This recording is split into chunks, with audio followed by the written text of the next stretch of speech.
জয় রাধে। লহ কৃষ্ণ নাম পর্ব ৩। ভগবানের কাছে কি হাত পেতে কিছু চাইতে হয়?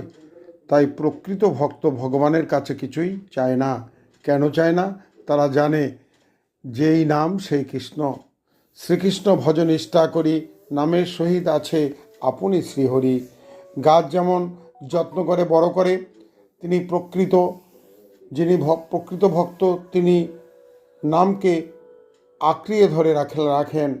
সবাই প্রেমানন্দে ও কলির জীব সবাই প্রেমানন্দে দুইটি বাহু তুলে বলো কৃষ্ণ নাম। আমরা এসেছি একা, যাব একা, সঙ্গে যাবে নাম। ভজ নাম, জপ নাম, লহ কৃষ্ণ নাম। ভগবানের কয়টি ছেলে? ভগবানের 4টে ছেলে। ত্রেতা, সত্য, ত্রেতা, দাপর ও কলি। কলি সকলের ছোট। ভগবান ভাবলেন, আমার সত্য, ত্রেতা, দাপরের সব ছেলেরা ভালো, কিন্তু কলির বড়ই দুর্বল। ভগবানকে বলা হয় ইউনিভার্সাল পিতা, মানে সকলের পিতা। জয় রাধে, জয় রাধে, জয় রাধে।